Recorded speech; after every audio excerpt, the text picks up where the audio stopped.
University of Kashmir has one of the most beautiful campuses, not in the country, in the world. The government has given us 1,000 kilometers of land, that's a mountain. So I am of the firm belief that each department should have its own library.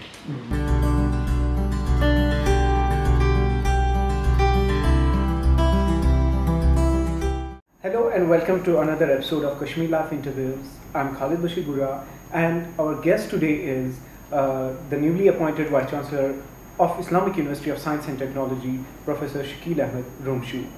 Before I welcome our guest, let me just briefly introduce him to you. A fellow of Indian Academy of Science, Indian Society of Remote Sensing and Society of Geomatics, Professor Romshu has served as Dean Research, University of Kashmir. Professor Romshu has more than 3 decades of experience in academics and research, and besides that, he has also headed the Department of Earth Sciences for more than a decade. And without taking much of your time, I welcome our guest, Professor Romshu. Professor, many students of the university are curious to return back to campus for offline mode of education. When is that likely to happen? I think that desire of the students is I think very genuine, because for the last 2 years almost, particularly for last 1 year, the campuses all over the country, all over the world have been almost closed, and the teaching was happening offline, online only. This university has decided to open the university for offline, in-person, classroom teaching and learning from 1st of October. So next week, if you happen to visit this campus, I'm sure it will be, very lively and active campus. To begin with, now you're about this new role and responsibilities from academics to administration. How do you see this new role and responsibility? Definitely, the Vice Chancellor has most of this is administrative. Almost it is all administrative.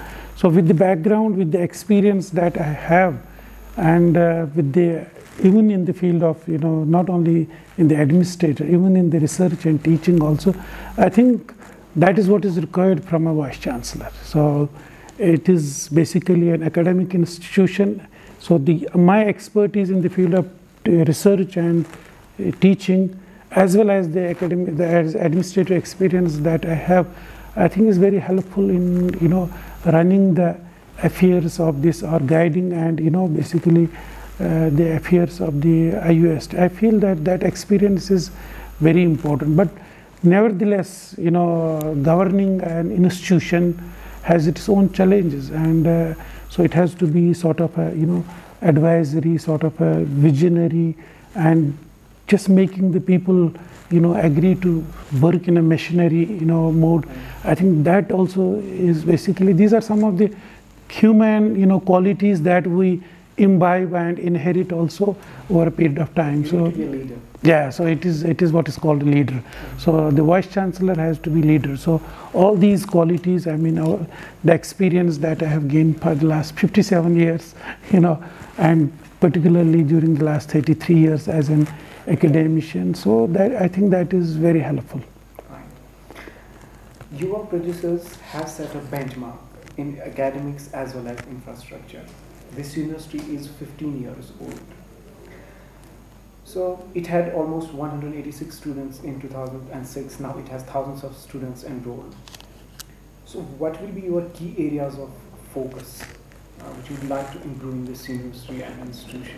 Yeah, so very good question. So if you look at the infrastructure, that this university has, I think it has, enough adequate infrastructure to make a, leap in some of the academic area. So the objective is to identify certain areas where we can really make a mark in the field of education and all on the society also. So we know, my understanding is, my concept is that we don't need to enter into competition with the already universities in the region. So but we need to identify certain areas where we have the relevant expertise and where we can move ahead of the others. And some of these, if I outline it, some of these are basically we want to go in a big ways. For last 40 days we have been brainstorming almost on weekly basis how we can, basically reshape the, those priority areas, those areas that are a priority at the national level, at the international level, and at the local level. So the innovation, incubation, entrepreneurship, and startups, I think these will be the key technologies that will help us to address and make a mark on the society in the future, So where we feel that we don't have much competition, I feel, and we are already in, talks, we are already in, in communication with some of the best institutes in the country which have made a mark, so that we can collaborate with them. And some of these areas, like, we have here horticulture, we have, problems of the wastewater in the city, smart city of Srinagar, or many other issues which we feel are of tremendous societal importance. So we need to develop certain solutions for these. Similarly, other aspect is that, how to reach to the community. I mean, our, decision makers, our policy makers, our leaders, political leaders in the past and present also have always been emphasizing that the universities need to, basically take up research and generate knowledge on issues that are of societal importance. So that we have been talking all the universities for last few years now, last so many years now. But now we have decided that we need to have, I think this we have already decided to have a dean for outreach. So every university has a dean for academic affairs, dean for research, but I have decided that we will have a dean for outreach, and his job will be, what will be his job? I think he will be one of the, most important, as important if not more, but as important as dean research and dean academic affairs. So his job will be basically giving the outreach to the university programs, taking whatever we do at the university level to the communities. So whatever we do here, that will have a linkages with the communities, with the industries. We see most of our claims getting limited to the paperwork. So will this newsletter or any of our initiatives be in the just remain limited to papers, or as we reported also previous year when it was needed, timely innovations came from IUST many times during pandemic. So what is it that the university will do to boost up these sort of innovations where innovators, that enabling environment is provided to them? We have decided to host, annually 30, young and bright innovators. So we will be just issuing a call for proposals, and then, so we will just seek the ideas. Now, these ideas will, there will be a committee that will scrutinize those ideas, and those ideas which we feel that could have an, good potential to incubate, so it can go up to the incubation level.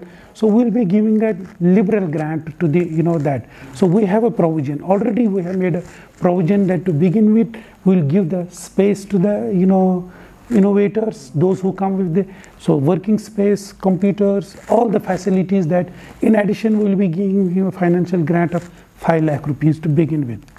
Now, let us hope, we say that even if out of those 30 students annually, only 10%, 3 or 4 people are able to incubate those ideas. And those ideas will be basically addressing some of the pressing demands of the society. So what are the challenges you're facing right now? Because you're newly appointed VC, you may not be much acquainted with the university, but still, what are the key challenges that just came up in front of you? So every university has its own challenges. Even if you will see some 100-year university, 70-year university, or a university which is, as young as IUST. So, but you may be, pleasantly surprised that, this university has a sanctioned strength of about 250 faculty positions, here. And there are 250 faculty positions, faculty members here. But half of them is, contractual. So contractualism is one challenge here. How do we really, just overcome that? How do we, minimize that. Every university has a contractualism. We know even colleges, higher education, but I think that is one area where we are trying to reduce this. But it has it is like a catch-22 position. Mm-hmm. So if we want to fill up these positions on permanent basis, we need more and more financial resources. Mm-hmm. Because unfortunately, the contractual lecturers are paid almost less than 1/3 of what a permanent assistant professor has to be paid. So this is what we are trying to minimize. So definitely the financial resources that we have, that is always a challenge, not only for IUST, for every university financial. So you would like to, you will have a very good ideas, but then these are limited, these are constrained by the finances that we have. So we are looking into that, and we are, one way to look at it is to be able to generate more resources internally. As of today, we generate about 25 crore rupees, internally, and we get about 30 crore rupees from the government also, granting aid. So these both need to be, upgraded. I mean, we are looking at strategies. We have worked at strategies. How do we improve the internal revenue generation? By increasing the number of courses which have a demand, by increasing the number of seats for the courses if it is allowed by the infrastructure that we have given infrastructure. And also we have approached, I have already approached the government. Government has been very liberal in the past in funding this institute in terms of the infrastructure development. So we want to again request them with the proposals. We have approached them, and I'm very confident that so you will see a very significant increase in the revenues, both from as a grant in aid from the government, and also as a revenue generation from the internal resources. But one other important thing that we have worked here, as I said in my interactions, almost daily interactions with almost minimum 2 faculties, 2 departments and all that, I have been emphasizing, So even a university like University of Kashmir, which is a 70-year university, has, lot of limitations when it comes to funding the research. I think none of the universities in the country are able to fund research from their own resources. And fortunately, we have big funding agencies in the country. So we have, national funding agencies. We have so many national missions to support the research in areas which are of national priority.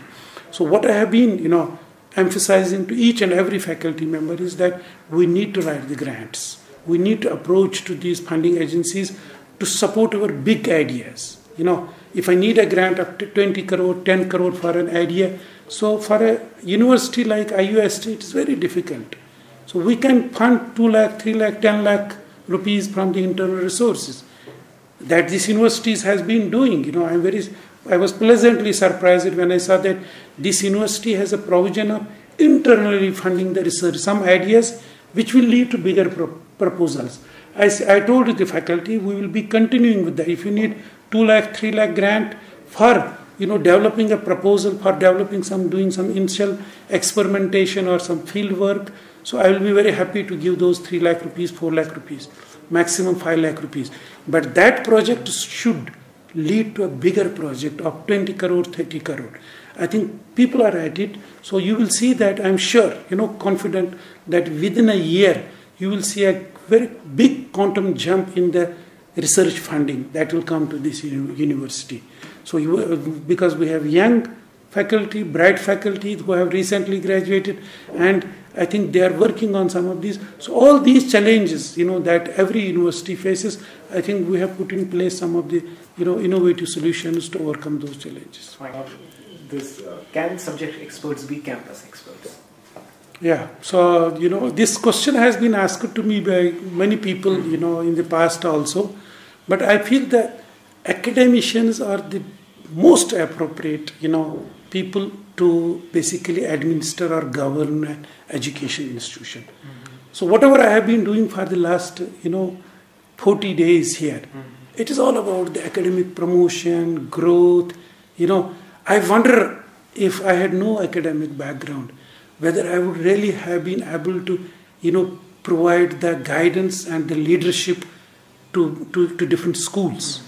I go to any school and I'm sure, they are in sync with my thinking and I am in sync with them. So it takes me just 10 minutes when I just have an interaction with them. It is just a very smooth, flow of information, two-way flow of information. But if it would have been an administrator, a hardcore administrator, I think priorities may have been different. Yeah, it would have been a big gap of understanding first to that. I think in the last 40 days, I have understood this university, if not 100%, but I would say 75%. I know each and every academic issue and also I have an idea and a solution to address that academic issues. But so the governance, the administration is a small part of running a university, I tell you. It is more like the leadership role of a vice chancellor is to give direction and leadership in, promoting and developing this as a center in many other aspects other than governance and administration. So I think it is my opinion, and many people will agree with it, that the universities needs to be governed by academicians. Limited infrastructure in our departments, and I was speaking to many students in the Arabic department also. They said we don't have libraries, or many scholars said we don't have prerequisite rooms for studying. So similarly other schools also said we don't have prerequisite infrastructure for conducting our research, or simply even if it is about technical stuff to do their own work. So what is it that you're doing to address these limitations in the departments? Yeah. Infrastructure. No, some of the issues that you raised were also raised with me when I went from department to department, center to center, these issues. So space issues, the one issue you talked about, the library, the previous vice chancellors or whatever, had this in mind, and that we need to have only central library here, In Kashmir University, if you see, or in Jammu University, you see there are departmental libraries. So I have already asked the departments to start having your own library. Central library is very important. And central library caters to all the departments, Exactly. But the departments are very specific to a subject. So I am of the firm belief that each department should have its own library, especially having the textbooks. So I have already asked the departments to start, initiating, the establishment of the departmental library. So does IUST allow student unions? There is not a student union is not here, but we have unlike many other universities, we have a student council. Okay. So we have a student council here, where student representatives are there. It's a big committee, and I have only today I just told my special secretary that I want to interact with this student council, these members. So there is a representation of the students, CRs are there, every class has its class representative, and then they have the representation, and which is a statutory body. The student council is a statutory body. All the issues that are of the students are dealt there, and they are recommended to the other statutory bodies, and they are whatever the issues they are there. So I think unlike other universities in the not only in the Jammu Kashmir and Ladakh, even in the other parts of the country, so this concept of student council is I think very novel, and it addresses most of the issues of the students. Now, does university provide its students opportunities in non-academic activities? We know pandemic stalled everything, but as the offline classes are starting, so how much is university focused on non-co-curricular co-curricular activities? Very good in light of the the very scary and torturous pandemic that we have almost come out now, hopefully. So I think all of us need to have counseling, all of us, and more so the students, because of the pressure of exam schedules, because of the, placements they are talking about, because of the family issues, because of time management, many other. Yeah. So I think I feel that there's a need for counseling. There's a need for, basically extracurricular activities in the campus. Mm-hmm. So with that in mind, we last week only, I said let us start with the cricket tournament among the faculty members and the staff. So I believe that